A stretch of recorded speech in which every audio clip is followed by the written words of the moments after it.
Everybody tune in, we're starting the show. Monsters to talk about, there's so much I know. When I can't think of more words that rhyme with show. That's how you know we're live on the air. There are plenty of puns That will get stumped, but most of us will have fun. I find viewing Monsterpieces sent by fans to be lit. Monster Kitchen's a thrill if your stomach can stand it. When you hear Cybog or Sidley, it's not like we planned it. That's how you know we're live.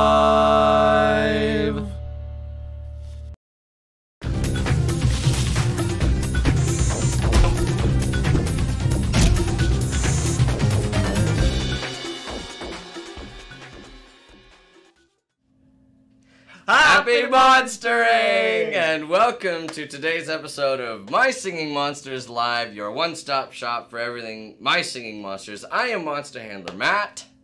Monster Handler Mike. And we welcome you with a special little intro for fun today that we created. You know what? We hope that you enjoyed it, but there's more about that particular little thing that we want to we want to talk about, but in a little bit. We will get to that, but the first thing that we need to do, that we always do to start off these episodes of My Singing Monsters Live, is a subscriber giveaway. Subscriber giveaway. That's right.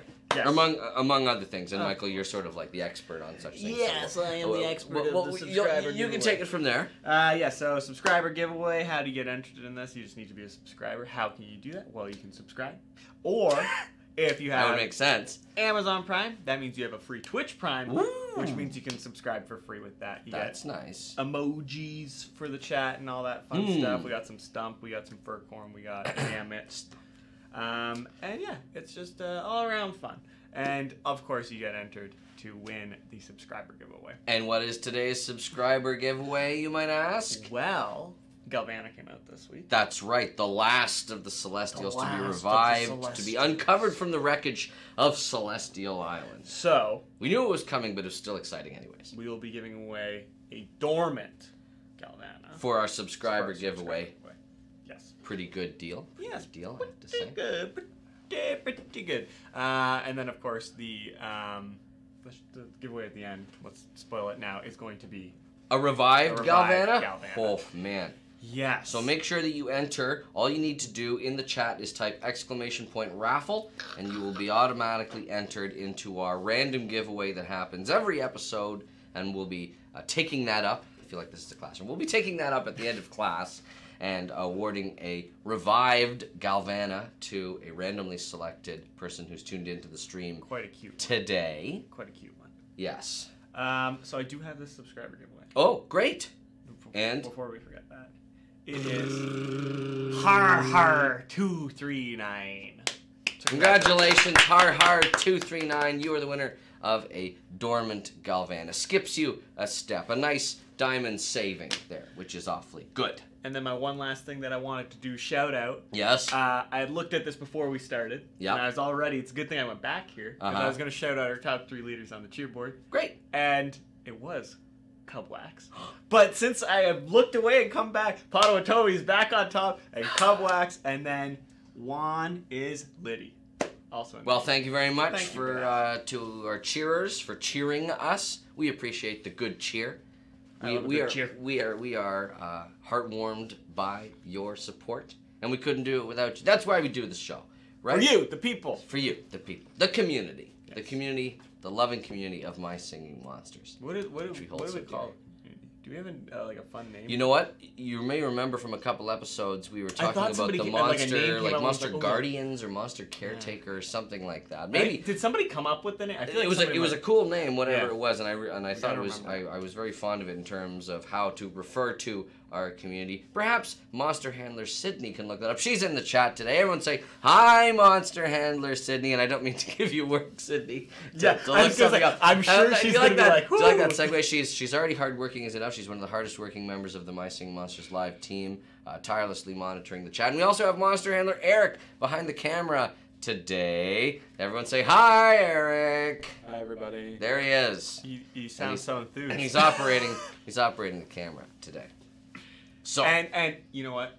I just want to give Eric one more shout out. Eric, of course, the video boy. He was the one who put together the lovely video we saw earlier. So perhaps this is a perfect opportunity to segue into that conversation. So, for those of you who tuned in last week to our episode of My Singing Monsters Live, which was all about My Singing Monsters composer, Eric and I created. Well, actually, it was mostly Eric's composition. I should say he's the mastermind behind. He was the lyric. This. He was the lyricist.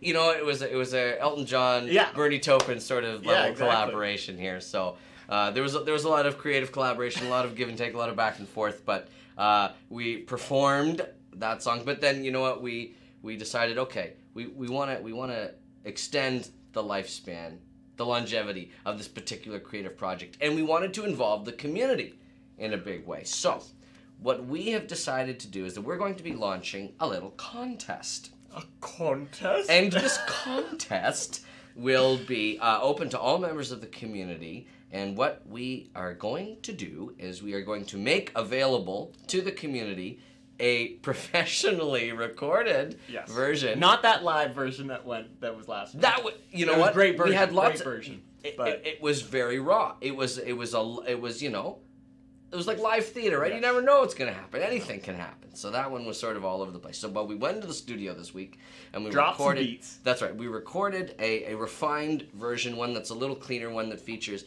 the very best vocals from Eric and myself, and we're putting it up on our website at bigbluebubble.com, and the contest page that you can go to find out the information for this particular contest is bigbluebubble.com/music video contest. Music video contest. Music video contest. And so what we, the Monster Handlers, are asking you, the community, to do is to take the music of this little jingle that we composed for My Singing Monsters Live and create an accompanying music video. Now, what sort of visuals might accompany this music? That's entirely up to you, the community. It can be any number of things. It can be a collection, sort of like a clip show, a montage of your favorite My Singing Monsters Live moments. It can be artwork that you've created.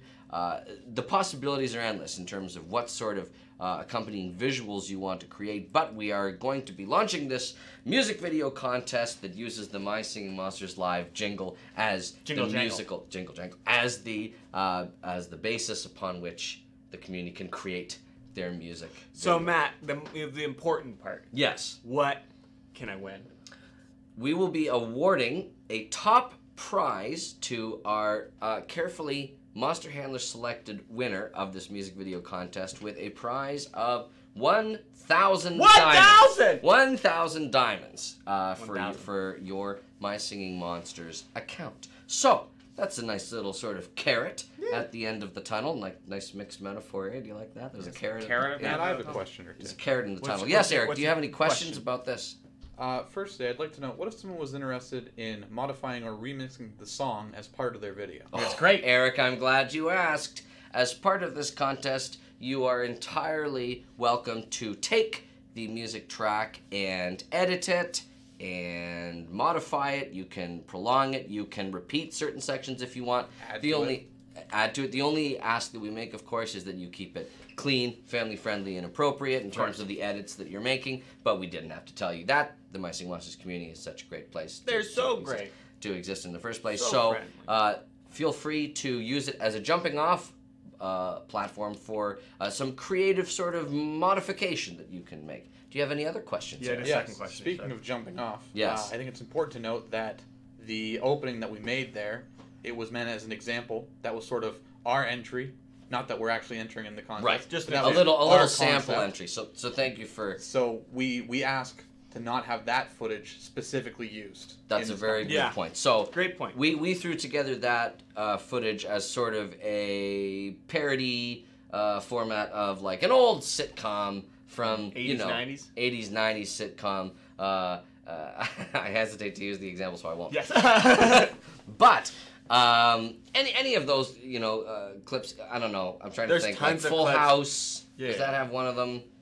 Full House has one. What's stuff like that, Eric? What's another Everywhere example? you look. Everywhere, etc. So just go back and refer to those classic TV shows from the 80s and 90s. I think the Urkel Show. I don't know. I know that's and that was the format that we were trying to parody. Now, I And saw so, a good question in the chat as well. Yes. It was, can you cover the song? Yeah, go ahead. Of course. wow, that would be especially exciting for us to hear our... Other renditions. Yes. So Maybe somebody will sing it in another language. that'd be very cool. Maybe it's going global. Oh man, translated lyrics. They have to do a better job of the translations than I did for my Singing Monsters composer. Don't worry. Don't kill yourself. Anyway, that's on track, by the way. I have fixed the translations, so we're just making a couple other quick fixes to my Singing Monsters composer, so look for that in the coming weeks as we sort of tinker away at that and get that into serviceable shape for an update with all new translations that are up to snuff, that are totally correct and using the correct monster names, etc., etc. So, ETC. that website again is bigbluebubble.com/music video contest. There's more information there. If you have any questions for the Monster Handlers, please hit us up on social media and we'll be able to answer those questions for you and continue to ask them here on My Sing Monsters it's in Live. the chat. I'm Now- sure there's all sorts of information that's being passed back and forth right now that is super helpful. Monster To Handler. understand how this Monster works. Handler. Sidley. Sidley. Sidley. uh, Just kidding. Sydney. That's how you know. A callback from Yes, the jingle. obviously, Very obviously. good. That's Very what I was good. doing. I love She messaged me over here and she said, "What was Matt asking me to do?" And and then I She told, remembered? I told her. Well, I told her. Oh, And then she said it might have been Commune-Diddy. Commune-Diddy. Oh, that's a different thing Okay, different thing. than what we were. So I apologize. I should make it clear. There was I think it was a monster piece that we saw. I think it was a monster piece. I think it was the illustrators. It was how they wrote their name. They gave themselves that title. Yeah, it was something like, if we're the monster handlers, they are the monster guardians, or something like You're that. really hung up on Guardians. I think that was it. Really? Anyway, it doesn't matter. It's not. I just thought it was an apt way to describe members of the community who have their own versions of the monster world that they're the caretakers of. What do I know? Okay, well, I'm we've just been a doing monster we've been handler. doing a lot of. Okay, We announced an exciting contest. a very exciting contest again. 1,000 diamonds to the winner. Whew! That's pretty crazy. Think of the stuff that you can get with that. Lots. But let's transition to the topic at hand, which is of course Wubbox. No, Mikey. It is of course the uncovering of the 12th Celestial on Celestial Island. And of course, I don't want to say that we saved the best for last, because It was a very electric. in our reveal. hearts, all the Celestials are equal. But Galvana occupies a special place among the pantheon of the monster world as the de facto conductor of the Celestials. Now, I specifically like describing Galvana as the conductor because it has two meanings. You got it. There's a little bit of wordplay. You're a happening joker. there. Yes, Galvana, of course, the Celestial of electricity, an element that it shares with another conspicuous monster in the monster world, which is, of course, Wubbox, and we have previously. That's one of them. Astropod, yes. Another supernatural monster, a Wublin, in the mix. But, of course, we have spoken in the past of the relationship that exists between Galvana, the Wubbox, the Wublins, and all things to do with the supernatural element of electricity. That's right. There's a lot going on there together. So we're gonna, obviously, as part of today's episode, we're going to be tackling some of the questions that the community has asked us, both about the nature of Galvana in general, about the Galvana version that was released just yesterday in My Singing Monsters on Celestial Island, as well as a sprinkling of other questions. But there's an exciting thing about Galvana that I wanted to sort of reveal or talk about today that we haven't... Is this a world exclusive? This is the first time we may be able to confirm in some form or another something that has perhaps been guessed at for a while, but that isn't necessarily something that is out in the open. Maybe you don't even know what's going on. This may come as a surprise to you, but I need to take these off. Be prepared for this. Ready myself. So, late in 2018, we discovered definitively that the continent broke up and became the natural islands that we know today. That had long been speculated, long been theorized, but definitively, thanks to the cave drawings that had been discovered beneath Tribal Island. I feel like you're copying me. Are you copying me? No, I'm Are you getting on board? I feel like we got some choreography happening. Yeah, it's like I just want to make sure. I'm like your Echo. You know, you're like definitively, and I'm like definitively. Yeah. It broke. Okay, as long as it's for dramatic effect. Oh, it is. It's not. I would never make fun of you. Okay, I thought as much. The monster handlers get along, right? Great chums. We're co-workers. We're not buddies. co-workers. We're co-friends. We co-friends. We'll put that on a name tag for you then, like co-friends. Anyways, we know that the continent became the natural islands. The thing that we don't necessarily know is exactly when the Wabox... You have my attention. We don't know exactly when the Wabox, that is both the plural and singular form, it is colloquially referred to sometimes as Waboxes, but in general... Wabox is an invariable noun. It's like deer. Exactly. There's a deer, there's some deer, some Wabox, a Wabox. No, there's no deers. Look, deers. That doesn't sound right.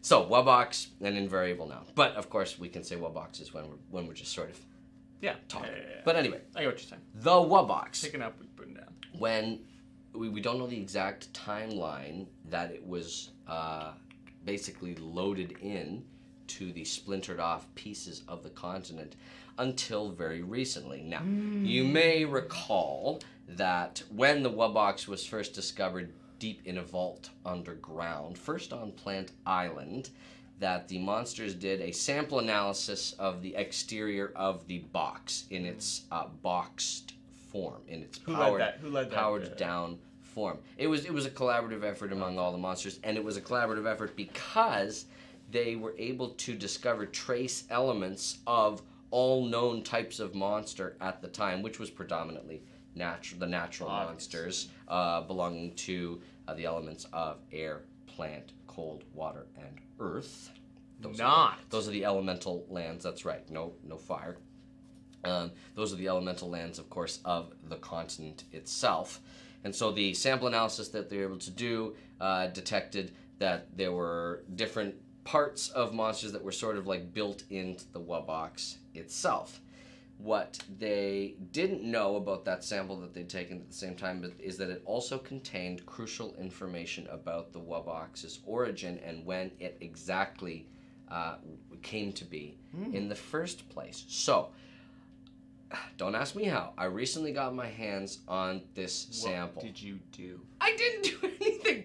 That is supposed to be in a sealed vault. I know, but I had questions, burning questions, Michael. Well, if it's in the name of science. It's in the name of monster handling, an even higher pursuit than science.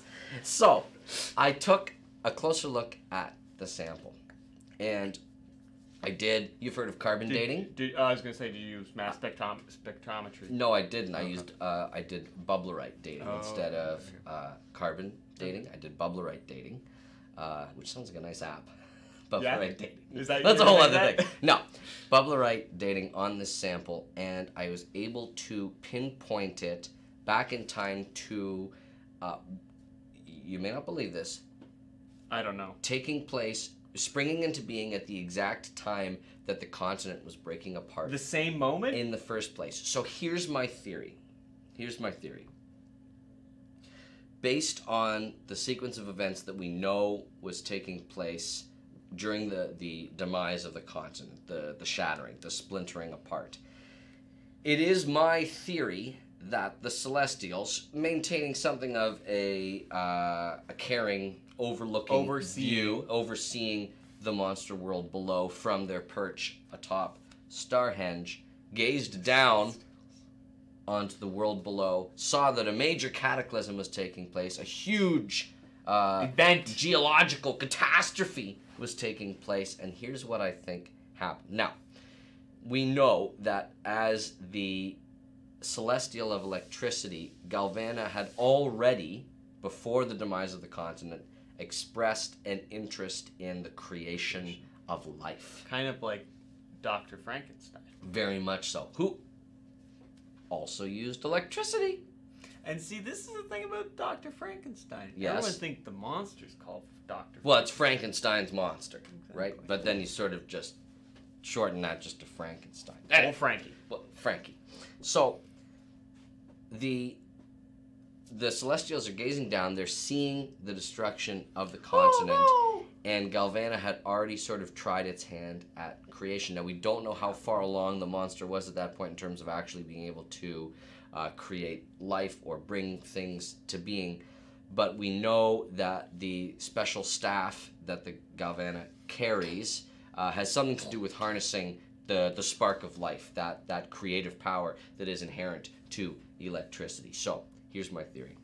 Working. My theory is anticipating that the Colossals would be swooping in, imbuing their life forces into the splintered off elemental lands, but knowing that this would take a gargantuan amount of effort and would be, in some small way, sacrificing parts of themselves in order to save the denizens of the elemental islands, of the elemental lands, I should say, that Galvana, in that moment, used its staff to create the Wubbox sitting inside vaults, inside the various elemental lands. And we know from when the Wubbox was first powered up so many years ago that it acts something like neurons in the brain of the Colossal.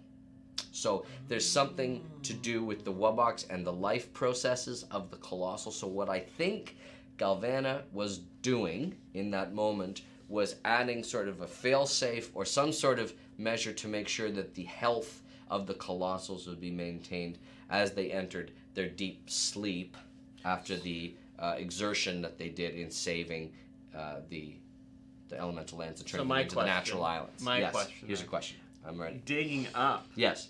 the Wubbox. Yes. Would that not be bad then? I don't. Or at that, was it like to get it to a point of dormancy, and then once that was, it was like, okay, we're good, we're safe. See, that I'm not sure. What I can say is that when the Wubbox was first discovered in that underground vault, there didn't seem to be any ill effects in transporting that box that's what I mean. There's been no bad to the surface, right? And of course, part of the Wubbox life process as well, it begins as an egg, which then develops into its full powered down form. So I think that Galvana created quite a stockpile of these Wubbox, basically energy cells, and that's what was used to help the transition from elemental lands into the natural islands. Now, again, this is a theory of mine. I was gonna say, based on the bubblerite dating that I performed on the sample analysis of the Wubbox. The timing seems too good to pass up. It seems like a theory that holds water. I will say that. And also, Earth, electricity, cold, Earth, cold, air, and plants. Yes. And so it holds all of those elements as well. So stuff. that's I think Galvana had a part to play specifically in the rescue. It worked alongside the Colossals to make sure that the transition from the continent into the natural islands was as non-destructive as possible. Question. Yes. What do you think Hornicle was doing when that was all happening? Freaking out. I mean, the Celestials are gazing down. They're seeing this massive disruption, right? The whole monster world was shaken to its very foundations when this disruption occurred. Do you think like Vernos leaned over and was like, "It's okay, nothing bad's ever gonna happen to us"? Well, as it turns out, there was a lot of concern for the fire elementals, but they turned out to be okay. They knew where to go. They knew how to take it to safety. So the last thing that I'll mention as well is that remember that Celestials can exert some level of influence over the elements that they are associated with. Yes, so of course. maybe Hornicle was trying to make sure that the living ocean didn't swallow up the was pieces. keeping the Exactly. There was some level. Think of the Titans from Hercules, right? These beings of great elemental power, sort of manipulating their elements and stuff like that. They were all doing their part. So that's what I think. That's what I think very nice. happened. That's what I think the part that Galvana had to play. And now that Galvana has been revived on Celestial Island, it has a new lease on life. There's a whole new trajectory for this monster to explore the world. Okay, so speaking of whole new trajectory, let's switch lanes and start answering some questions that are related to Galvana. Before answering your question, What? I had 2 exciting announcements. Yes. That we had 2 subscribers. Diane. Get out of town. Was one of them. Hi, Diane. And Storm Snake 25. Thanks so much, Diane and Storm Snake 25, for your subscriptions to My Singing Monsters Live, to the Big Blue Bubble TV Twitch channel. We greatly appreciate it. Okay, so first question. All right. Explorer Monster. I saw an Explorer Monster question. The hat is itching my brain today. Who voices Baby Galvana? It sounds like there is a woodwind along with the vocal. Could you explain this from the lore perspective, as well the real life perspective? I certainly can. So behind the scenes, and then the So the cool thing about Galvana's sound, of course, is that some users may find it familiar because it was first teased in our Celestial Island reveal video so many months ago. And up until now had not been attributed to a specific monster. But the cool thing about the Galvana part is that in universe, which user was it? Explorer Monster? It was Explorer Monster who asked. So they're very astute. The sound that Galvana produces is a combination of synthesizer and vocals. There's 2 sort of sounds in the mix. And what we wanted to do with Galvana from a creative standpoint is sort of remove that mystical orb that is atop Galvana's staff. Maybe that's something that it creates later in life, and see what sort of sound it might make. So in my mind, the sphere rolling around is what is creating that sort of synthesizer element of it, and then Galvana itself is also sort of singing in and adding to that, so that there's a blend of these 2 distinct sounds. But it's sort of a haunting melody, right? It sounds very otherworldly. Paul, Hi, Paul. Does Galvana have anything to do with the thunderstorm surrounding Woblin Island? I don't think so. I think that's entirely the Wobox's creation.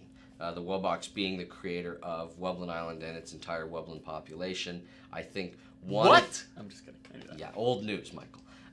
Wanted a secluded environment in order to nurture its own supernatural family. So sort of to tuck it away from the prying eyes of the rest of the monster world. Wobox a little sneaky about its creation. A little sneaky. Genalt _01 Angel. How did Galvana learn to balance so well upon its ball? It must take some talent, or maybe it's the shape of its feet. I think that question answered itself. Yeah? I think so. Pure talent and also... I remember being asked in the past, does Galvana have 2 feet below the sort of skirt-like apparatus that appears there? We still don't know. Yeah. We still don't know. But it would make sense to me that if it is one sort of limb, thank you, apparatus, that the multiple toes on there help it sort of like grip the sphere. Kind of like a lamp. Exactly. And I know that Galvana, yes, there's balance involved, but there's still the outstretched arms to make sure that the balance is maintained. Mm-hmm. Do you like my impression? Yeah. What's next? I'd like to see you actually do that on a ball. On a ball? No. I don't think I'd make it very far. Tateratir, I'm sorry if I get names wrong. I always feel bad.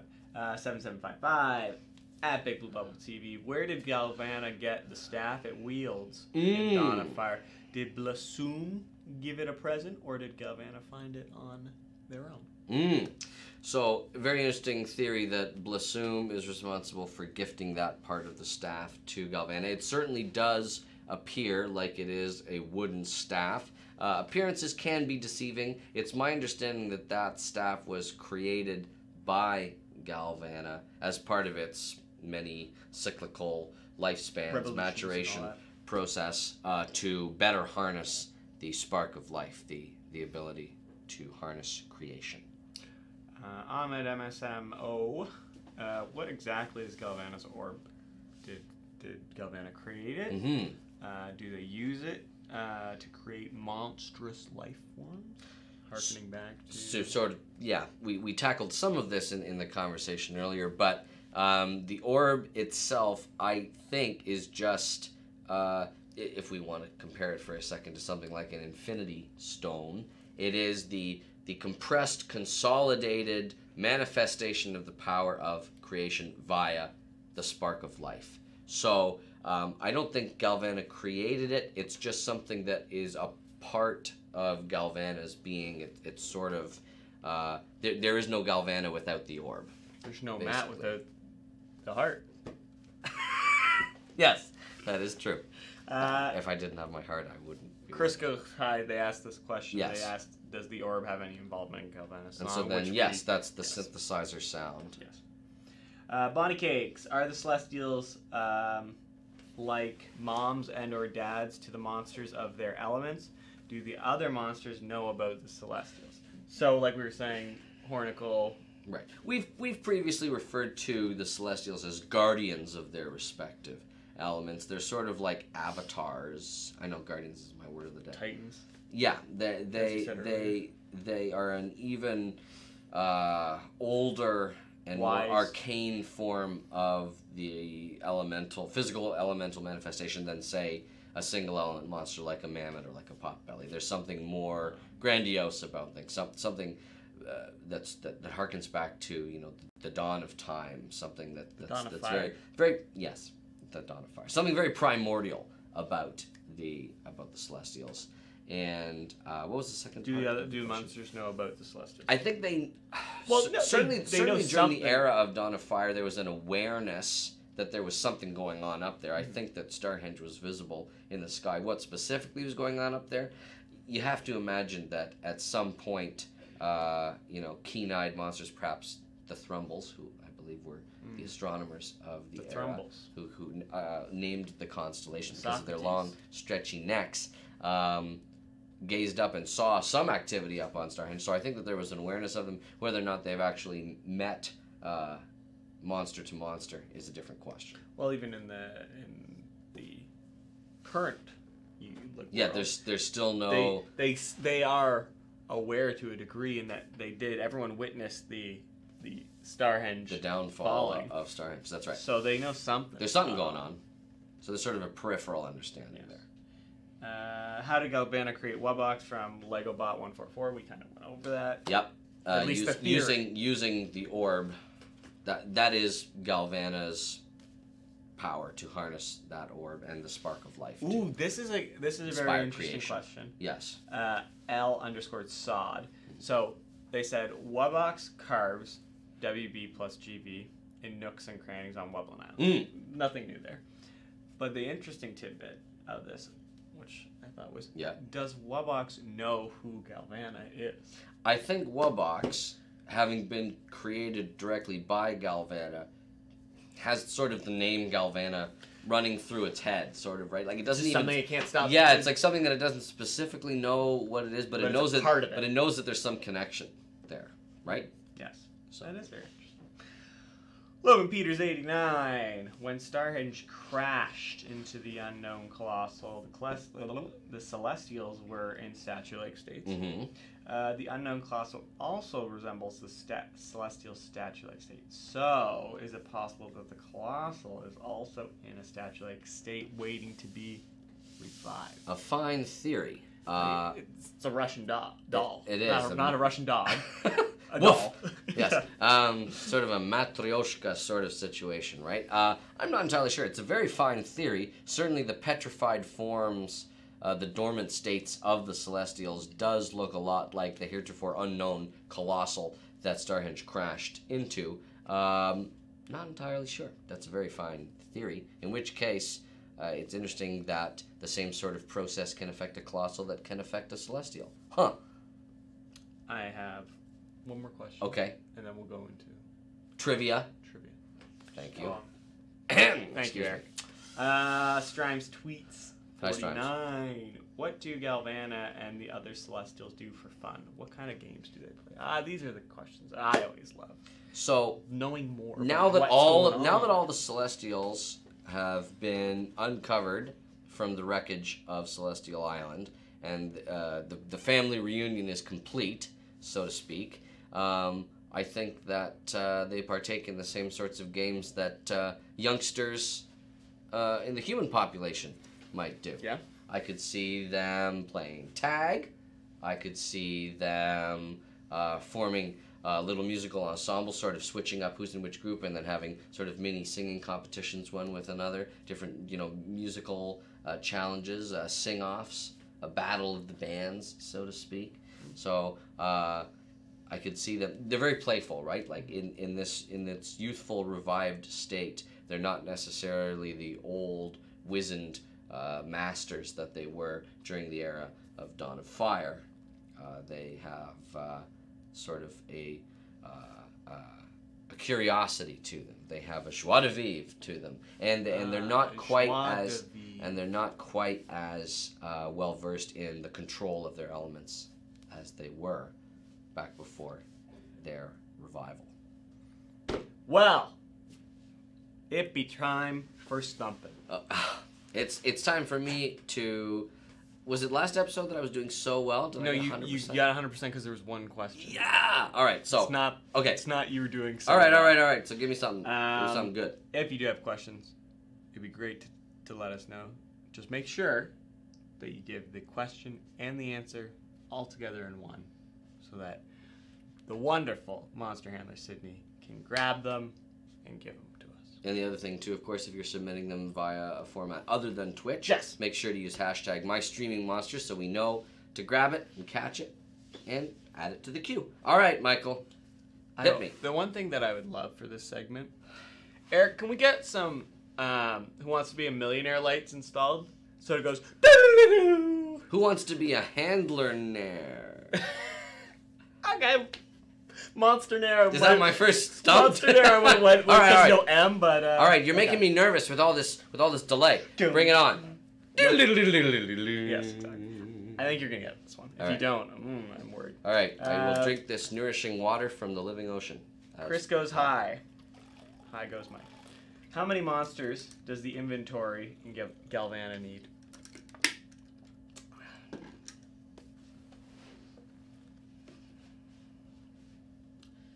$38. What? Different kinds of monsters. No. Oh, total? Yeah. Oh my goodness. I want to say 150. You're right. But 38 distinct species of monster. Okay. When you said 38, yeah, you must have thought I was a real idiot. But I ain't. I'm on top of my game. I'm better than ever. Come on, keep them coming, Michael. Decide do. How many monsters play with Galvana and what are they? Say that again. Oh, at the same time? How many monsters play with Galvana? Yeah. And what are they? Well, as I just finished saying, all of them now that they're all reunited. So all 11. No. Wait, did you mean when they play their musical parts? Okay. I say that it is 4 different monsters. Okay. And Furnos is 1.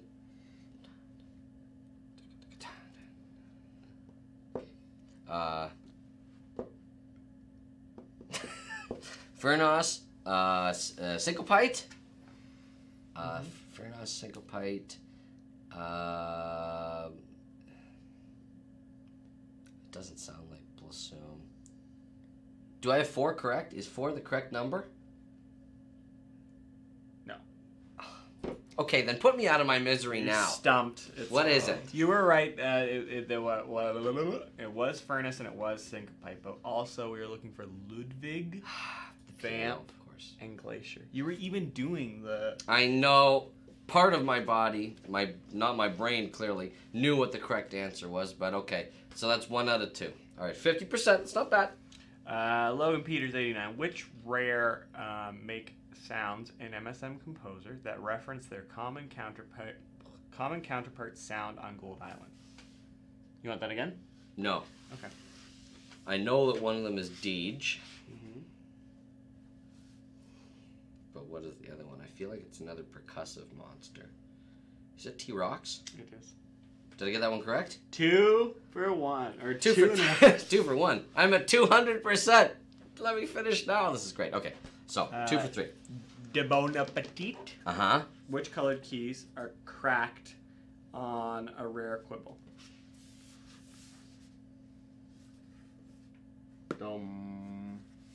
Blue and orange. Blue and orange is correct, but also red. Really? Yeah. Ooh! So you be wrong. Darn it. Stumped. I was 2/3 of the way there to getting 2/3. Yeah. Oh, whatever. All right, stumped. 2 for 4. And this is the last one. Okay, so unless this is the one. Unless another one comes in. But this is the last one that I have right now. So I'm guaranteed my 40%. I guess so. Ah, I yes. mean, let's go. the Let's bare get to 60. minimum, is that what you want? Yeah. All right, let's try and see if we can get to 60. All right. Damien M67407225. How many string instrument monsters are there? No rares, legendaries, fires, or celestials. How many stringed instruments are there? So string naturals, I believe they're asking. Wait, naturals? No. No, what's the exclusion list again? No rares, Legendaries, fire, or celestial. Okay, so the stringed instruments are Bogart, Riff, Araculele,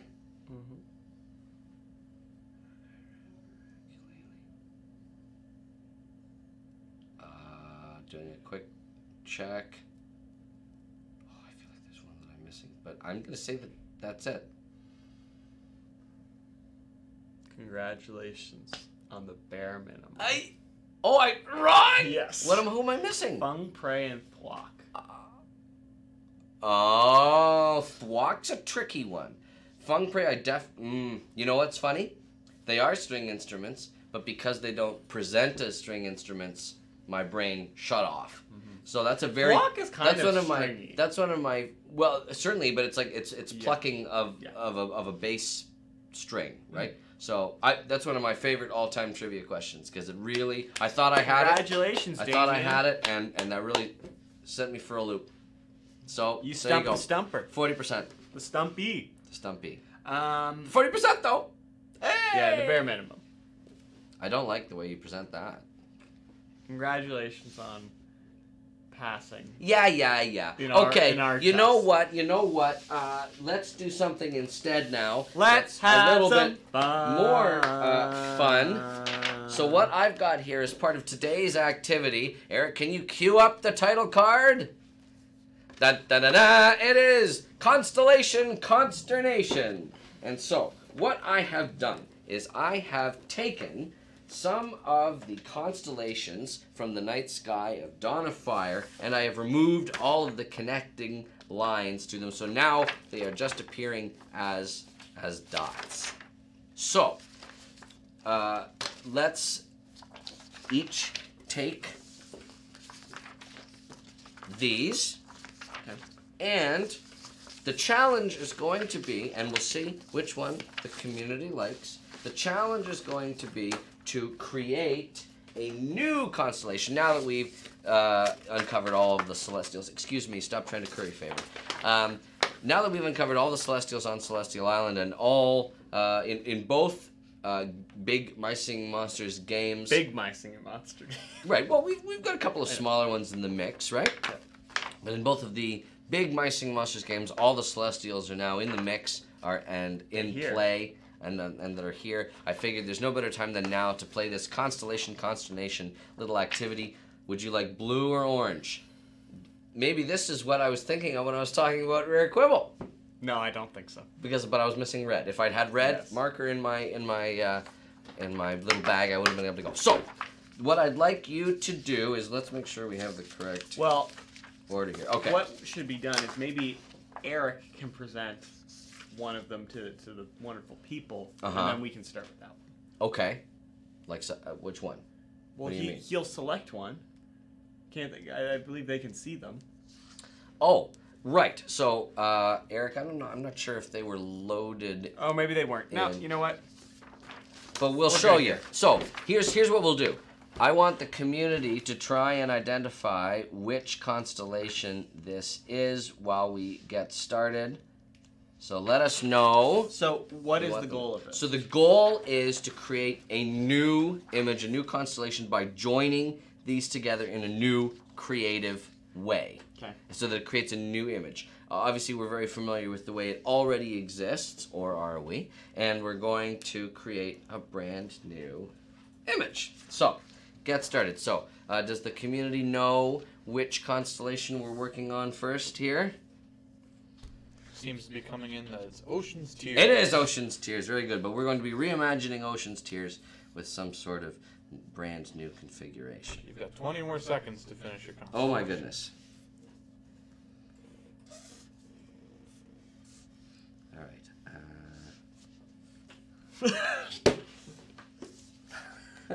How's yours coming along there? Well, I was envisioning something and it didn't quite come out the way I thought it was going to. My 5 seconds. The marker is coming out. All right, Michael, you go first. Me go first? Yes. Okay. What have you got? Well, what we got here. And you have to give it a name too. I have to give the name? Yeah.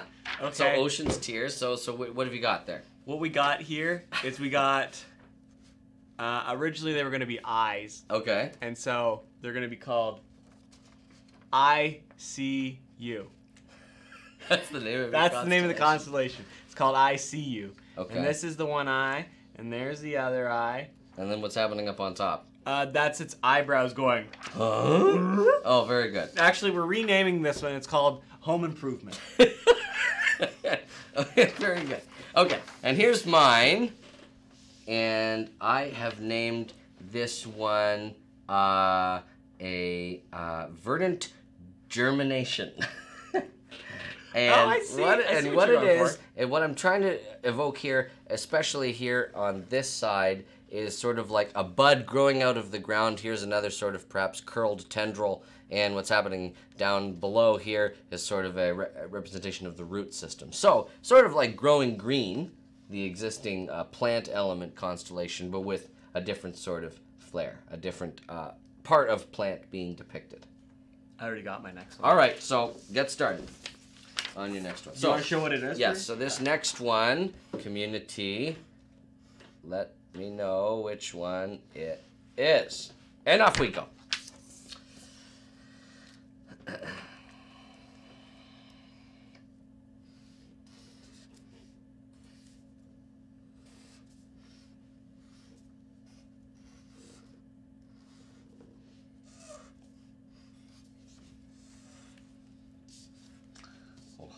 Chose the worst marker.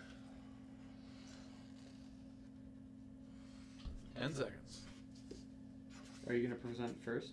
I will present first, yes.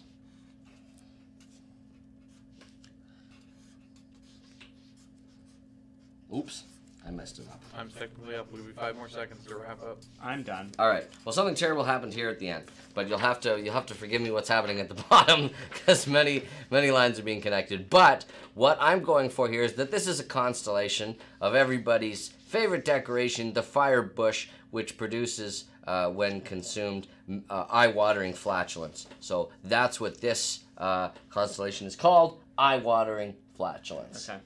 And it is a homage to, oftentimes, the first decoration that's placed in my Singing Monsters. Okay. Ladies and gentlemen, I'd like to present to you the strength of Gibraltar. And what we have here, I don't know if you're familiar with... That's not how you spell Gibraltar. It's his constellation. It's my constellation. Monster handler Sydney is arriving with a rescue. Thank you, Sydney, of a better marker. Everyone saw the hand. There she was. So... There she is! All right. Sorry to upstage your Gibraltar presentation. You're trying to get in on my presentation. Yeah, all right. Just say the strength of Gibraltar. Yeah. I don't know if you're familiar with the legend of Gibraltar, but it's this figure that it's a very defensive figure, and this is the Dome of Gibraltar. It's a protective dome that is maybe orange, and it maybe appears in a game called Apex Legends. Oh, hey. I know you've been playing that game. Yes. So you're inspired by that one. Yes. Okay.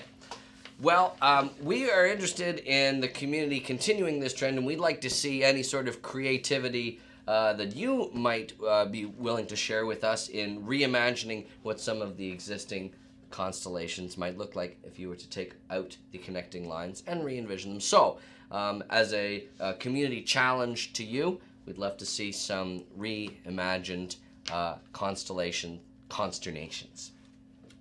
Something that we do every episode and that we're excited to do now. Do we have time for a few monster pieces? No, I don't. I'm just kidding. Of course. Of course, we always have time for some monster pieces. I said to everyone they'd be back this week. Here they are! Here they are. Aw, Stack of Wublins has here, if I'm not mistaken, an artistic interpretation of what young Galvana would look like before it was revealed what its official, appearance looks like in-game. Very cute. It, instead of balancing on that special life orb, instead clutching it like it's a big beach ball. Ah, yes, beautiful. A nice I love the nice eyes. hairdo too. Whoa! Here we have Matt goes crazy. The potbelly going quicker than the eye can physically track it, and there in the corner is me having a hard time sort of understanding exactly what I'm looking at here, and the happening up on top. That's great. So funny. Carly the Apple here has a beautiful rendition of young Galvana balancing atop its special orb. You know what I like? What? Is that, like, Galvana just graced us with their presence yesterday. And already, all this wonderful art being done. Yep, that's what happens when you inspire worlds of creativity. What's next? Crocodile Premium has here a very gritty... I like it. Yeah, a rendition. This looks like an evil Galvana that is partnering with its younger form as a sidekick. It looks like it has a plan to take over the world. Yes, this is if Galvana wasn't nice. This is if Galvana was the villain of the monster world, which thankfully is not the case, because Galvana is possessed of a lot of power. It's like when what's her name who becomes Phoenix? Jean Grey. Jean Grey. Yes. Very similar. Yes. And I would say that Galvana has sort of some Phoenix-like attributes as part of its physical appearance. Next up, we have Golden's very interesting. I really like this one. Yes, this also looks like Galvana is maybe on the fence about whether or not it's going to be that all of Galvana's positive light side training it'll eventually be all for naught, and that Galvana will fall to the dark side. This is very cool. So many references going on. I specifically like the play of light in this particular monster piece. Yeah, this Galvana almost looks fiery. Mm-hmm. Which makes sense because, of course, fire and electricity share that special relationship. Spider Nichols has here. Love the art style. This is. I like the reimagined proportions on this Galvana. I also think particularly that the outfit sort of gives me sort of a Flintstones vibe. Yeah, I like it. Yeah, I really like it. Especially the red hair. It looks like what's her name? Wilma. That's right. Wilma! Literally, I think every single one of these would be like, hey, this looks like this reminds us of something. It does. There's a lot of different imagery that's being This looks very prehistoric. Here. I love it. Yeah. What's looks like next? a good sticker. Alex Jansen, SO36, has Galvana here wielding a tinier version of the staff that it wields as an adult. 1.0. Oh, maybe this is some sort of intermediate step between the youthful Galvana that we see in My Singing Monsters and the adult form that it takes in Dawn of Fire. Is that a wink, or is there something in its eye? We'll never know. Well, Alex Jansen can probably tell us. Probably. Oh my goodness. That's very cute. I love this one. I like the fact that there are two. And we've sort of answered this question before.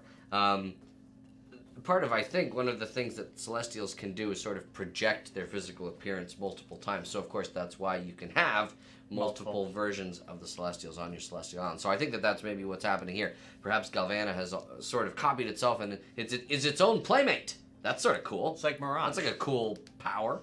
It's like what? Mirage? Mirage. Yes. Is that another Apex Legends reference? You need to leave. All right. Here's Bonnie Cakes, Reborn Galvana, and an epic Fwog there in the bottom left-hand corner. I like to think that was... Commenting something. Eric, can you read what that frog is saying? Unfortunately, I can't see. Enhance. Enhance. Enhance. We'll have to take a closer look later.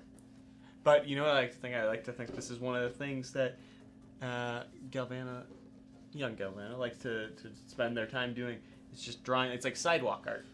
Oh, perhaps you imagine this as something that was drawn in chalk. Yeah. Here is Shammy Show's version of young Galvana. I like the diversity in all the different pieces of art we're seeing today. I agree. We're running the gamut today. There's all sorts of interesting stuff to see. Well, thank you so much, everyone who has sent in their monster pieces this week. Many of them Galvana themed, no surprises there. This was a hotly anticipated final addition to Celestial Island, and I think it really rounds out the song, and it sounds great. Yeah, it was an electric finish. Electric feel. Ooh. Well, I guess that's all. It's been Drake talking to you. Nothing else. Hey, wait just a second there, Buster. I know. We got a couple more orders of business before we wrap up this episode. Yes. We obviously have the giveaway. Yes. And Uh-huh. we have another little fun thing for the end. Oh, that's right. So let's tackle the giveaway. Yes. So if the wonderful Monster Handler Sydney could. Oh, we got it. We got it. She's way ahead of us, man. Thank you. She Thank knows you. exactly. She's Mubot. here. She's giving Thank us you, markers. She's picking winners. It's great. Today's winner of the revived Galvana is Decide do do do. Congratulations, Decide do do do. Please send us your BBBID / friend code via Whisper on Twitch, and we'll know which account to deliver your revived Galvana to. And that same thing goes for Har239 for your dormant Galvana. If we already have that one, fantastic. And you know what?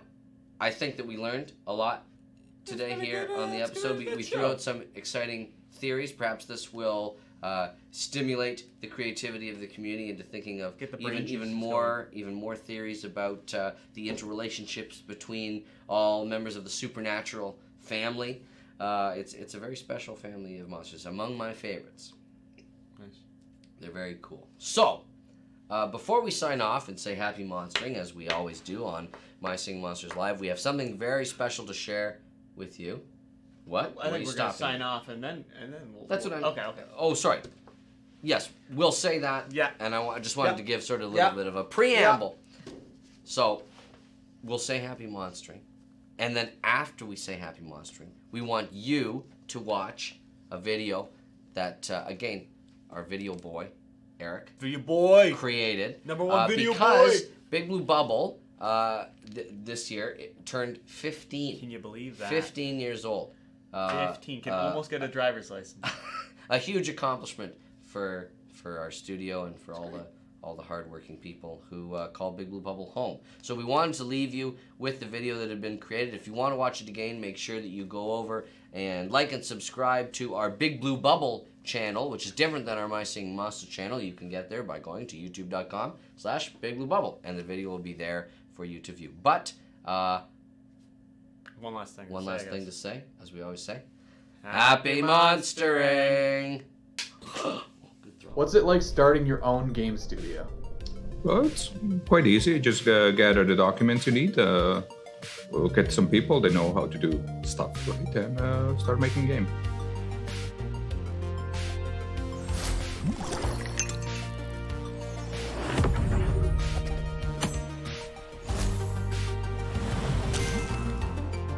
Well, as far back as I can remember, I always wanted to make games. So there was never doubt in my mind what I'm going to do later on in life. One thing that worked very well from the start was the fact that Renata had a background in finance. So she took a CFO role and take care of the accounting, payroll.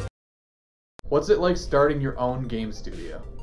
Well, it's quite easy. Just gather the documents you need. We'll get some people that know how to do stuff right, and start making a game.